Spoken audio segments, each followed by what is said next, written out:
Խախտում 3. Անճշտությունները որպես իրական արդյունքը պարզելու անհնարինություն։ Հարգելի պատասխանող,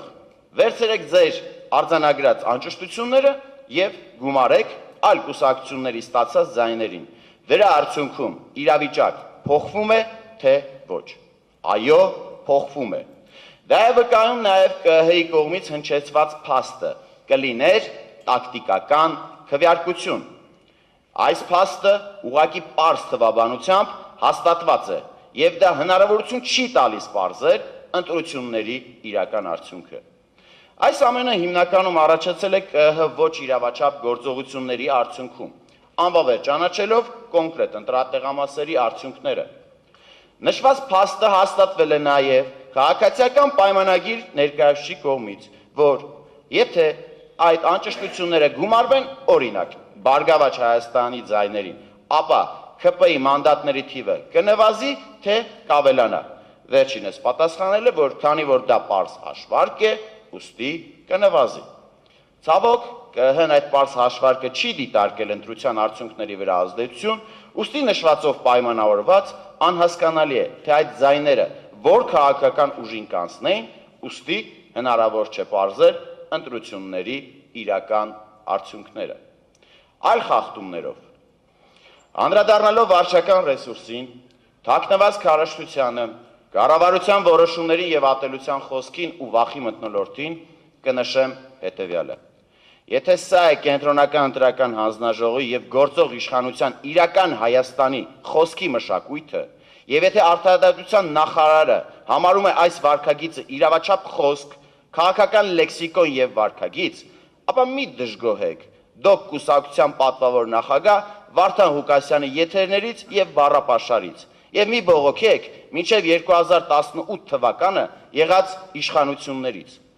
Գտնում եմ, որ այս խախտումները ենթակա են ուսումնասիրման Սահմանադրական դատարանի կողմից, և վերջինիս դիրքորոշումը կարևոր և հեղափոխական նշանակություն կարող է ունենալ քաղաքական լեքսիկոնի և վարքագծի գնահատման համատեքստում։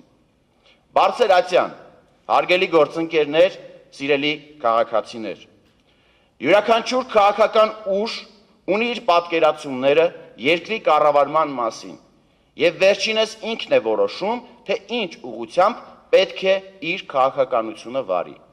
Կլինի պատերազմ, կլինի խաղաղություն, կլինի գործազրկություն, կլինի թոշակների բարձրացում կամ այլ դրական կամ բացասական պրոցեսներ, դա կախված է բացառապես կառավարող ուժի քաղաքականությունից, և յուրաքանչյուր քաղաքացի իր ընտրությունը պետք է կատարի պատասխանատվության զգացումով։ Սակայն երբ քաղաքական որևէ թիմ փորձում է Սահմանադրությանը դեմ գնալ, այստեղ գալիս ենք մենք, իրավական պետության պահապաններս, և ցույց ենք տալիս խախտումները, որոնք որևէ պարագայում չպետք է լինեն, և եթե քաղաքական որևէ ուժ պատրաստ է այս խախտումների վրայով անցնել և պահել իր իշխանությունը, կամ անցնել իշխանության, կամ պարզապես մանդատ կորզել, ապա այդ քաղաքական ուժերին սպասվում է 2018 թվական, հոկտեմբերի 27, մարտի 1,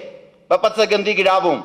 և մի շարք այլ նմանատիպ անկումային դեպքեր։ Բարձր Ացյան, մենք իրավաբաններս պարտավոր ենք ապահովել, որ Հայաստանի Հանրապետությունը լինի իրավական պետություն,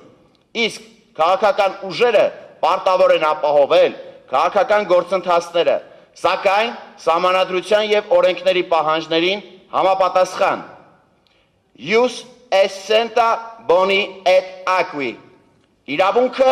գիտություն է բարու և արդարի մասին։ Բարձր Ացյան,